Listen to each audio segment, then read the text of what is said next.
Hello everyone, Kent Bressler here. I want to welcome you to Kent's Kidney Stories.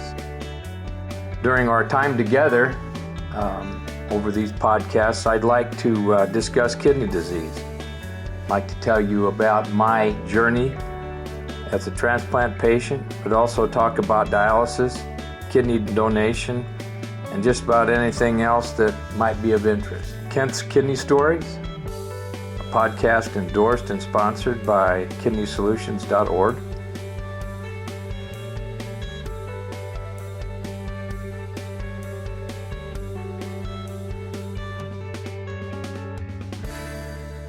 Hello, everybody. This is Kent Bressler, and we're going to do some easy podcasting this morning.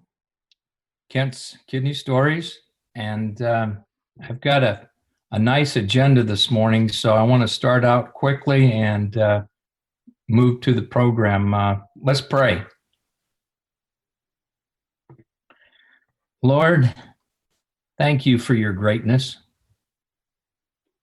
Thank you that when I am weak, you're strong. Lord, the devil's scheming, and I know he desires to keep me from spending time with you. Don't let him win. Give us a measure of your strength so that we may not give into discouragement, deception, and doubt. Help me honor you in all my ways. In Jesus' name, I pray. Amen.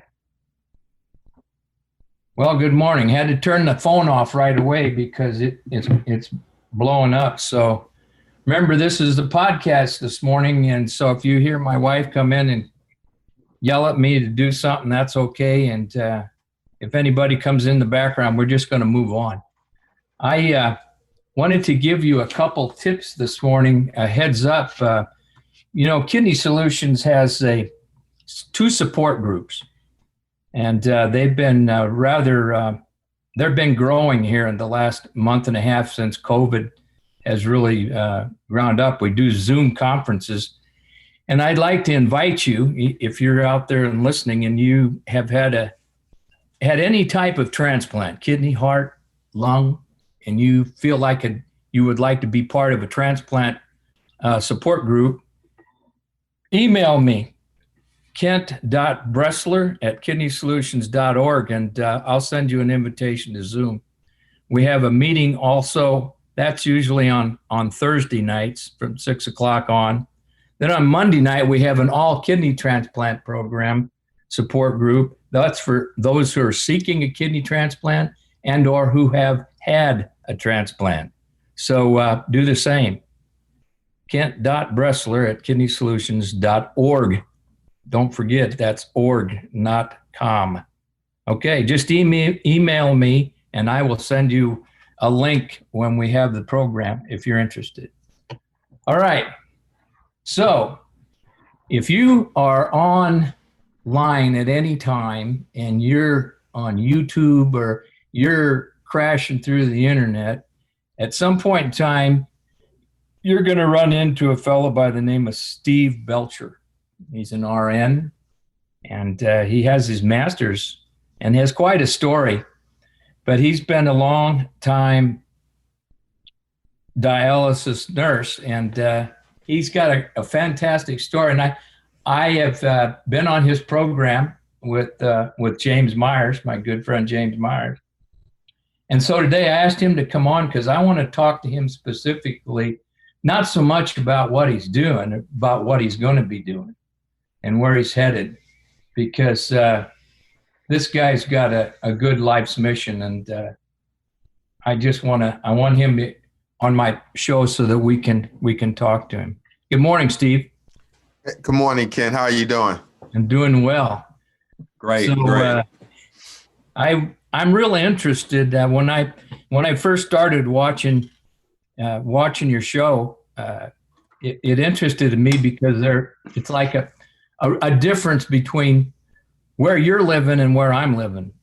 I'm living rural, you're living big city, and you travel a lot, but there's a big difference between the populations you're serving and the words you're trying to get out and the population we're serving. and the words we're trying to get out about kidney disease. And we speak specifically about kidney disease. So tell me, Mm-hmm. and you tell me as much as you can about what you're doing. Well, what show are you talking about? Because we have a number of shows. So which particular one are you referring to? And the reason why I say that, Kent, is because with Urban Health Outreach Media, which is the sister company of Urban Kidney Alliance, Urban Health Outreach Media is set up as a media company like the ESPN network. And so what I mean by that is that we have different shows on the network. They all talk about kidney disease, but they're different in their own right. So I got to know what show you're referring to so I can kind of be specific on answering, the question. Okay.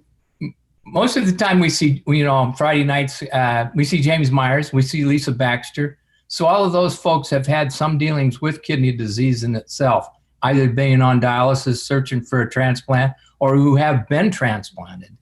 So that's, and then the real interest that I have is how you're so tuned in to the Black community and getting the word out. There are too many Black folks who have this disease and don't know about it.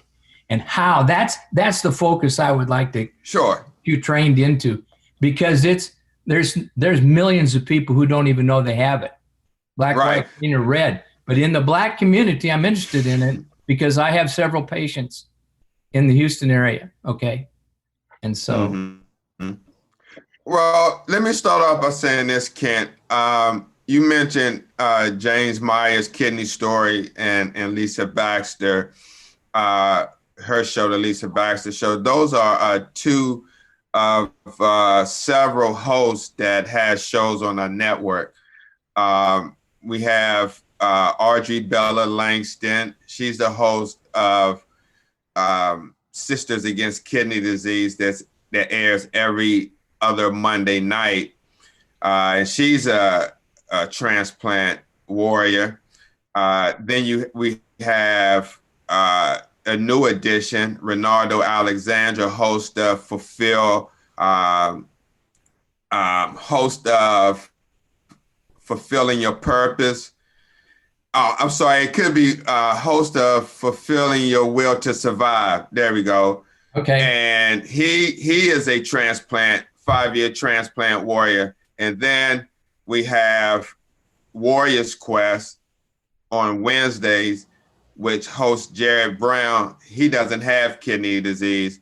And then Urban Renal Talk with Tamika and Steve, which myself and my partner Tamika Gain is where practitioners.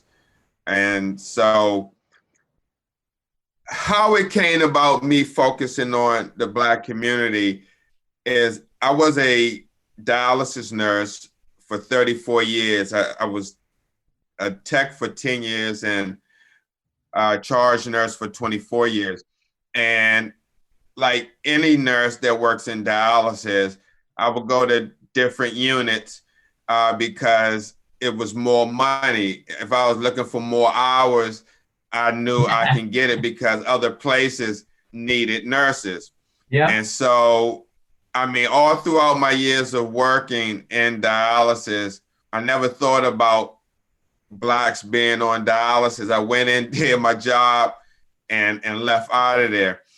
So one particular day in 2014, 2013, I was at a unit where I normally go and work PRN, and it was a 30-chair DaVita unit.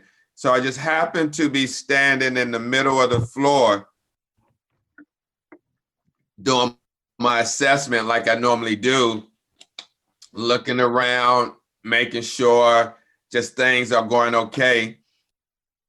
And a light bulb went off. Again, I've been to this place many times. I've been to other places, traveled the country. Now, this particular day, a light bulb went off when I was just assessing the patients.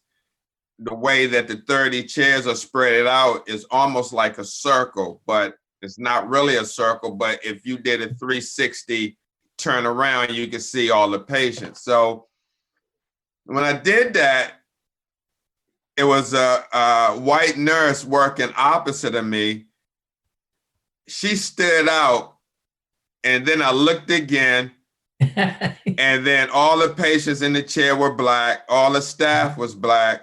Yeah. And the white nurse stood out. And I've worked in situations like that many times. Yep. But this particular time, I was like, damn, every single chair is filled with a black person. And then from that point, I kind of created Urban Kidney Alliance first to help patients financially, because I worked in units, urban units, where patients would come in with high blood pressure, 200 over 110 or 220 over 130. And we would fuss at them, but not knowing that many of these patients had ran out of medicine and couldn't afford to refill it, or they was caught between a rock and a hard place, whereas they had to make a decision on, paying a certain utility bill or getting high blood pressure. They had to eat or have, blood pressure medicine. And of course, somebody's going to get something to eat. Nobody's going to go hungry and pay $700 for medication when there's no food in the house. So started an organization like that. It came pretty apparent that was costly to do, to help people with transportation, communication. Oh yeah. And even though it was 501c3, a lot of the corporate companies, like pharmaceutical companies, they weren't giving grants to companies that help patients financially. I found that too with our organization. That's exactly true, and that's one of the most difficult things, because right. when you did that 360 and looking at all those patients, regardless, I bet the vast majority of them couldn't afford what they needed. I would venture to say a high percentage of them. Well, let me just say this. In this particular neighborhood, I can say this, even though it was I don't want to say urban community, let me just say it's in Randallstown, Maryland, and the demographics have more African-American population than whites. However, there are whites that live in this area, and it's not a desert area, meaning the income in this area, like homes are 200,000 and more. So okay. I say that to say you have a lot of retired folks, working class people that go to this facility that are able to, afford certain things, or maybe, educated because of the education level, but the awareness and the prevention is not there. Okay, that was one of the things that I really wanted to delve in this morning, is that I noticed a lot. You're moving around the country, not just you're in DC. You're all over the country, Houston. I get. I have to read the tag on there on what date this was, because I get confused. I think you may be on the run so much. I don't know if you're even home. My point here is that you've been in it so long. What keeps you going in it? You could, it's tough. This whole thing is tough.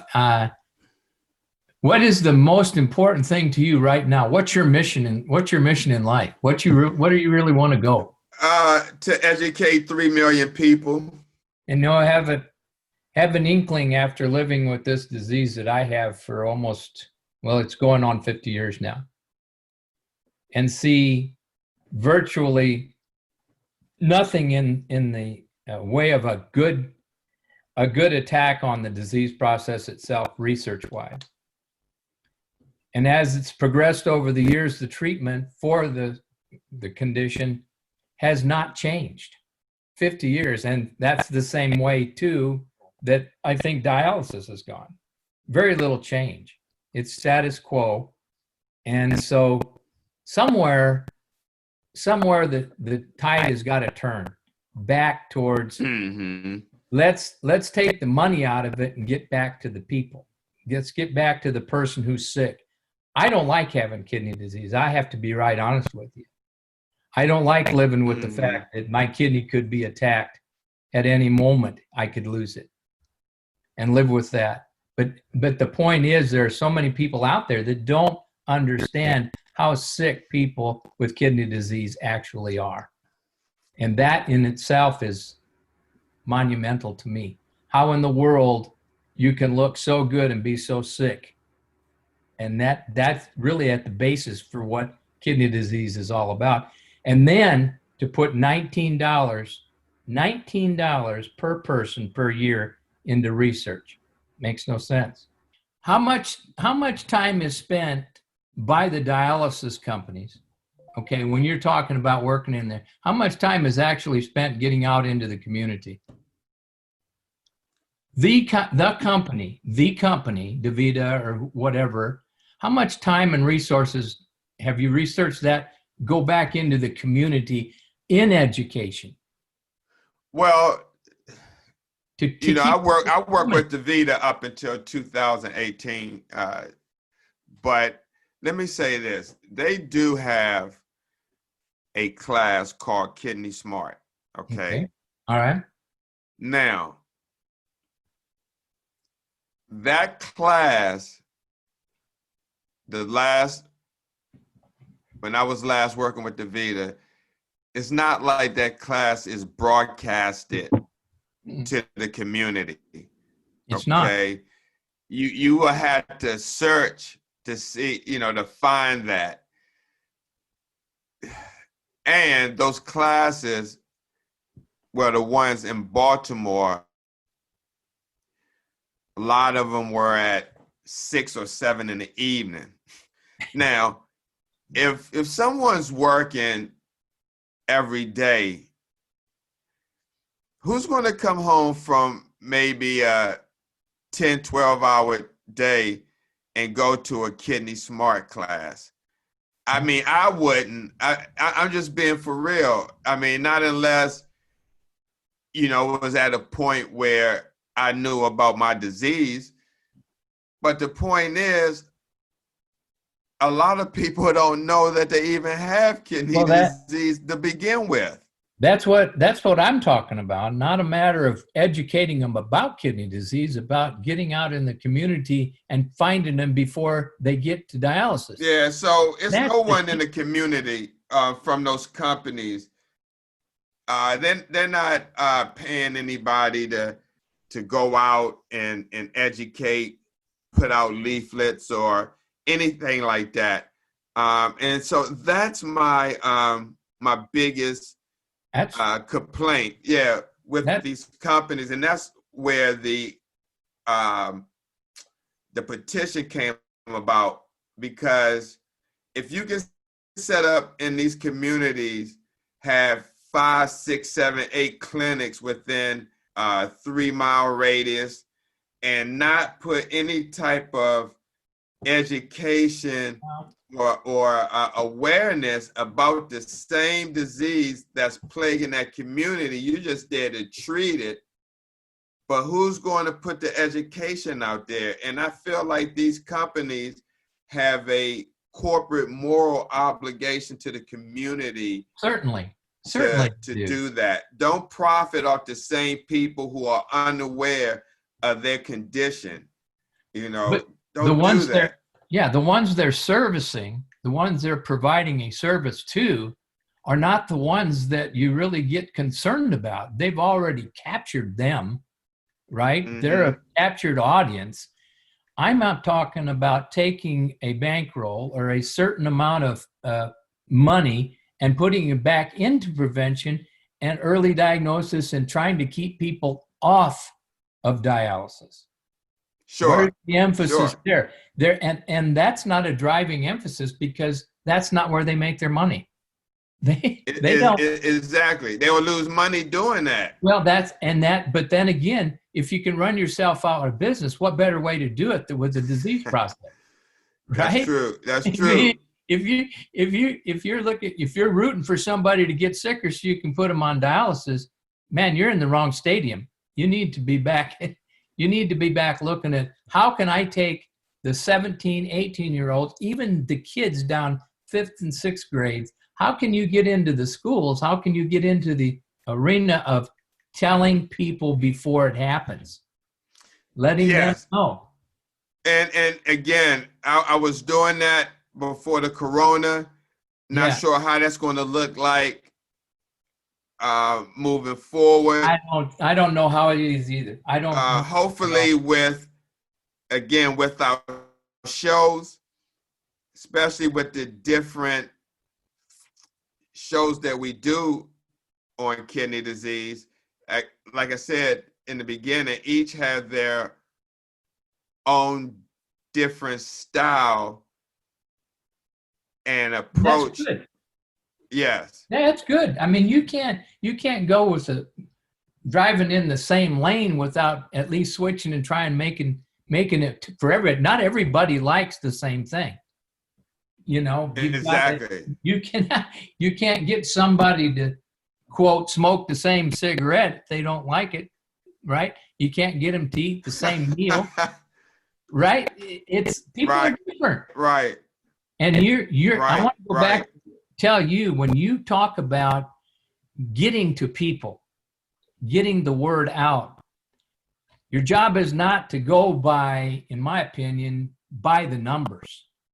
It is approaching the individual. If you're that concerned about the illness, you will be there every night. If you have a show at 8 o'clock on Monday nights or a support group, you will be there even when no one comes. Yeah. And I heard you mention that you had a support group. You have two of them. You have two big support groups. Yes. Yeah. Yeah.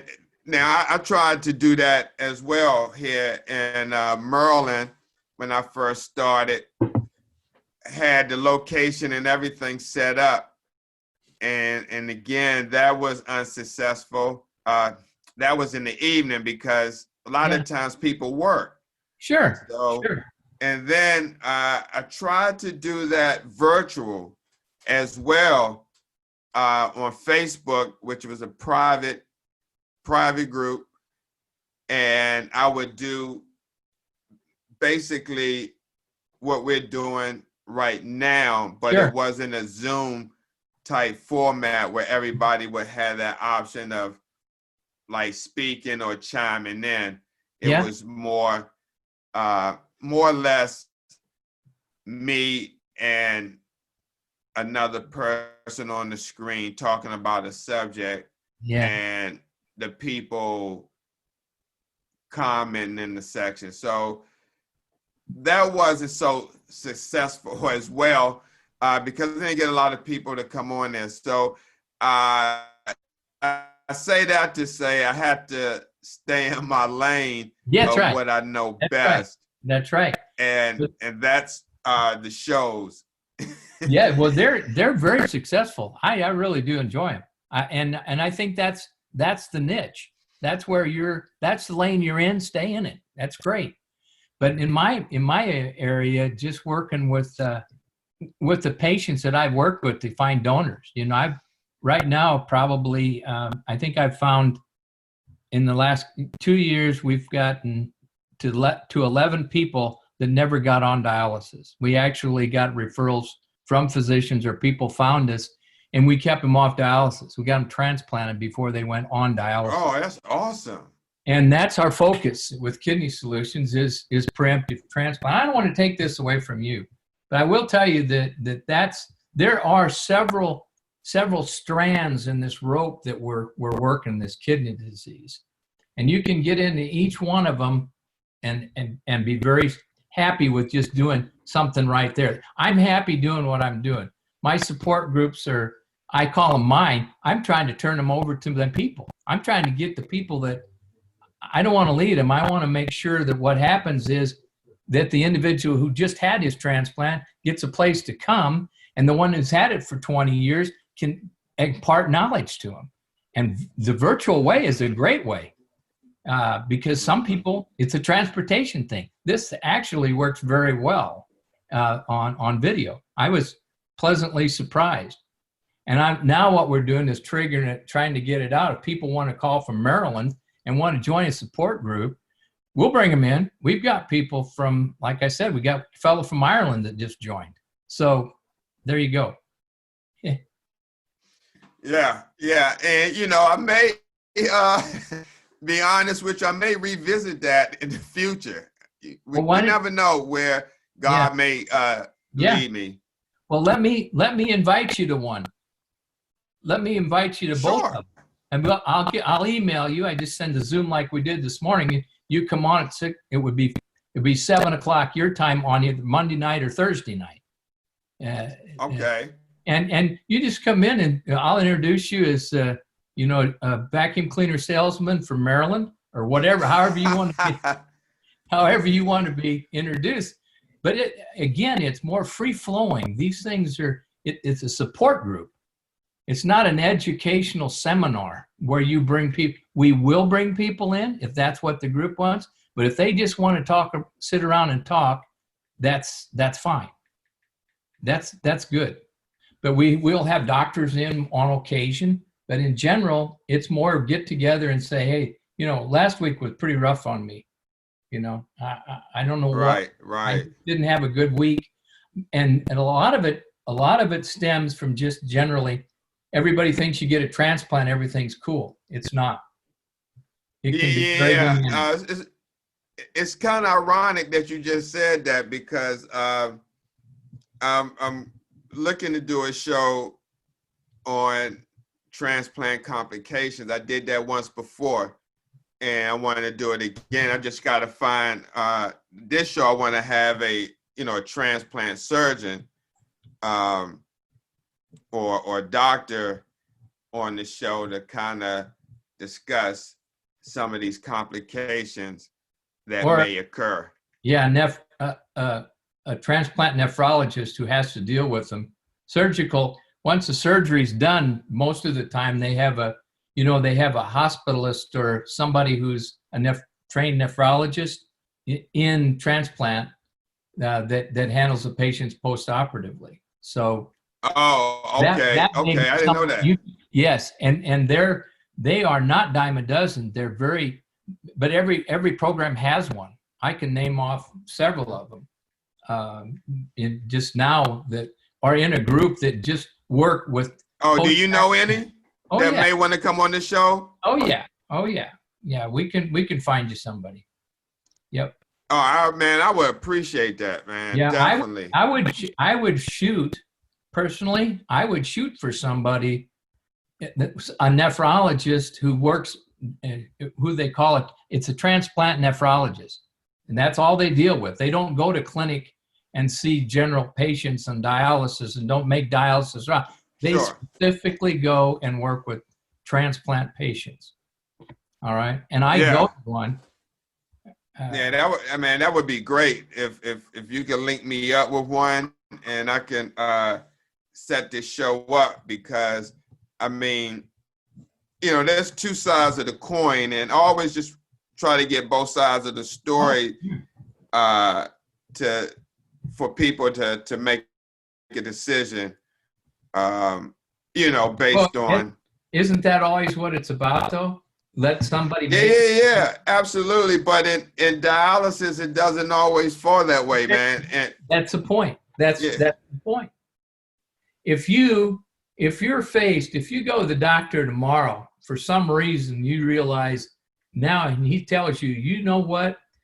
You've got kidney disease. And you say, well, what does that mean? And you need an explanation for it. And he goes into his medical diatribe about it. And you say, well, what are my options? And he said, well, the option is dialysis. We need to get you prepared for dialysis. Well, why would that be? Wouldn't it be easier to say, here are your options? The first one's transplant. The second is dialysis. And the third is death. So what is my option? What is your option? That's exactly what it is with kidney disease. Down and dirty. That's just the way it is. And the doctors are going to steer you, the nephrology community, oh boy, am I going to take it for this, going to steer you towards dialysis. Unless you have a doctor like outpatient. Yeah, and then they'll tell you, fortunately, God bless him, Dr. Mulgrew, my doctor, said to me, you'll never do well on dialysis. We need to get you transplanted as soon as we can. That was 33 years ago. Think where his head was. Yeah. And he is a transplant nephrologist, specialist, has been in it for 40 years. So. Yeah. Now you got to think about it. I see the wheels turning. I got texting a guy on my messenger. We still recording? Yeah, it's all right. No problem. Oh, no, I was texting a guy on my messenger to get him to come on my show for Sunday. Well, you may have heard of him. Dax Francis. It rings. I don't know. Yeah, he's a motivational speaker, and he has his own fashion line. Yeah. Okay. Yeah. So, but yeah, man, Well, I'll help you put that together, Steve. That's nothing. That's a no-brainer. Because in this kidney disease, it doesn't go away. You said it best. You're going to wake up tomorrow and kidney disease is still going to be here. So is diabetes. So is cancer. Looking for the golden nugget and the golden nugget or the golden pill or whatever, it ain't coming. What we have to do is make a patient comfortable. We have to make sure that they get the option to choose what they want, not what you think they want. Okay. Exactly. And now when I think back, Ken, you're absolutely right that it has to start very, very early. Even prior to the point of a mandatory blood and urine screen for kidney disease or something like that implemented, or a regular checkup. I mean, that's added into the blood work or something. Yeah. Well, the clinical guidelines always tell you do what's right for the patient. All right. And take diabetes, for instance, Medicare doesn't even pay for a diabetes test anymore unless it's once a year. Well, my goodness, that doesn't help much for the person who comes in at the age of 65 and ends up having diabetes. All right. Mm-hmm. But in kidney disease, there is nothing that says, that a urinalysis has to be done. I've known people who've gone to the doctor's office and I asked them, did you get a urinalysis? No, they didn't even say anything about a urinalysis. It's not standard. It should be standard. All the endpoints in research near around GFR and albuminuria. Those two simple things, a GFR, creatinine calculation, and albuminuria. Albuminuria, proteinuria, protein in the urine, whatever you want to call it. But that's an endpoint. That's what research starts with. Why can't it be a diagnostic tool? Absolutely. I'm just convinced that it's all about the money, and they do these standard things to make it look like they're doing something about it, but yet people are steadily being diagnosed and put on dialysis, and these clinics are still being at an Yeah. enormous rate. Yeah. Well, I mean, in all honesty, who are the medical directors of all these institutions? It's not the general practitioner down the street who gets, employed as the medical director. It's the nephrology community. But the vast majority of patients who come in with kidney disease are not end stage. They have protein in their urine early on, and the doctor says, and I've had a doctor tell me this, well, I don't want to scare them. I don't want to scare them. Well, what are you going to scare a person about when you tell them you shouldn't have protein in your urine? And instead of saying, well, let's just watch it, why not let's refer it and get it figured out as we watch it. Don't wait till you're stage 3 or 4. So, I mean, that's my. I know. That's crazy, because I have stage 1, and thank God I work in dialysis, because if I didn't work in dialysis, I wouldn't known I would have been dealing with kidney disease. No, see, you are now, and so you have to watch it, right? That's one of your options. But what if it progresses to 2 and to 3? Do you want to wait till you're at 4 and the doctor says, well, we need to get you ready for dialysis? Yeah, no, that's not going to happen. No, see what I'm talking about. And same way with me. Here I am 70. Here now I'm off on myself. I don't want to do that. I didn't want to do that. Oh, that's okay, man. But I definitely got to get ready to go. I got some things I need to do. But I would definitely like to return back to the show and discuss other topics pertaining to kidney disease, because it's a lot to talk about when you're talking about the 9th leading cause of death in the United States. And the fact that 13 people a day die waiting for a kidney. Yeah. That's approaching lunacy. Even right now, I mean, at the thousands of hospitals across the United States, you're right. Somebody right now is probably going through that. They just died and they're taking them to the morgue. Yeah, that's unfortunate. No, three options: transplant, dialysis, or death. Tell me one other option you have with kidney disease. I don't believe it happens. There's no other 3. Well, I mean, with kidney disease, there's an option: not getting on, early prevention, because you can have kidney disease but not kidney failure. That's right.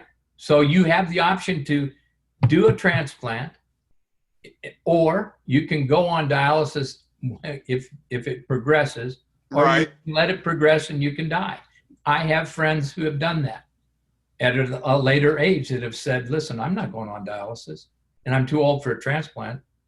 And they put on hospice, and end of life issues all the time in hospice are discussed with transplant patients as well as dialysis patients. But you're right, the key is not getting to the point of ever having to have it. But you don't know how to deal with it unless you're told early on. Exactly. Don't wait till you're stage 4 or 3, right? And for goodness sake, don't say, well, let's just watch it. When somebody tells me the doctor told them that, I tell them, you need another doctor, bub. You need to go see somebody else. Mm-hmm. And one more thing, Kent.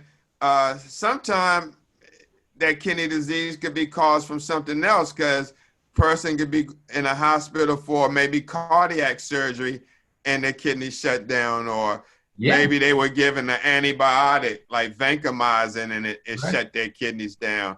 Maybe they have renal artery stenosis. There are lots of things can cause kidney. Right. Yeah, but I'm just saying your option. What are your options? That's just it. You get it fixed, then you don't progress. But as you progress, those are the 3 options you have. That's correct. And why you want to start somebody and get them prepared for dialysis when you can get them prepared for transplant? That's all I'm saying. Yeah, and the thing is with that, though, I always keep hearing that that's a numbers game. So even though they can prepare you for transplant, if there's no one there to give you the transplant, then how are you going to get the transplant? See, the easiest way to look at that is, when do you start looking for a donor? When do you start talking about living donation? When do you start talking about you mean your wife would actually give you a kidney? Yeah, she would. How about your daughter? How about your son? Or how about your sister or your brother? When does that conversation start? After you've been put on dialysis for 2 years? Right. Every year that goes by when you're on dialysis, your biological clock is ticking. Yeah, and I would, you're absolutely right with that. And then I would probably say myself, because of, disparity. What about the person who doesn't have family members who are not in the situation that you just described? There are always variables. Always in life, there's variables. And what do we do with variables? We adjust. All right. Mm-hmm. You don't forget that person who doesn't. You work real hard to find him somebody in the community that would be willing to do that. Right. How many people do you think will stand up and say, I would love to give you a kidney? They'd rather give you a $5 bill if they had it. Right. I'm just saying the mentality here is, let's get to dialysis as quick as we can. And of course. I'm not on that bus. I am not on that bus. I don't think anyone is, and I'm not on that bus as well myself. So that's why I continue to do what I do. That's the reason you're doing what you do. So don't care if one person's listening to you or 100,000 people are listening to you. Still got to give the same message. You're right. You're absolutely right. And I guess that's why I still do what I do. Exactly. And you won't give it up. You'll draw your last breath doing it, just like me. Oh, yeah. Ain't nothing else to do. You're right. My wife and my family, and that's it. I mean, you're right. It's nothing else for me to do. This is pretty much my life now. And look at Jim Myers. Look at all the people that just work. Jim Myers spends every waking hour working on kidney issues. There are some of us that are guided that way, and I'm happy I'm one of them. Okay. Wow, I thought I was the only one spending every hour working on kidney issues. Just spend a whole hour on different hour every day and see how many times James Myers put something up. Just think about that person. I think about you a lot. I was fascinated with the stuff you're doing. I can't get into a lot of it because I don't have time to do it. But listen, a researcher once told me, we could stop looking, but if we do, we'll never find the answer. You have the answer. You're delivering the answer. You give it up, we've lost an advocate. We've lost somebody who might touch somebody. Don't want that to happen. So you keep on keeping your own lane, keep driving hard. I sure will. Will, Kent. All right. I'm gonna close it off now. I'm just gonna let everybody know out there, this podcast is gonna return. We're gonna bring Steve Belcher back because we're gonna get real specific on a couple issues, and we'll talk only about those issues. But this has been a great encounter. Until the next time I see you, keep breathing.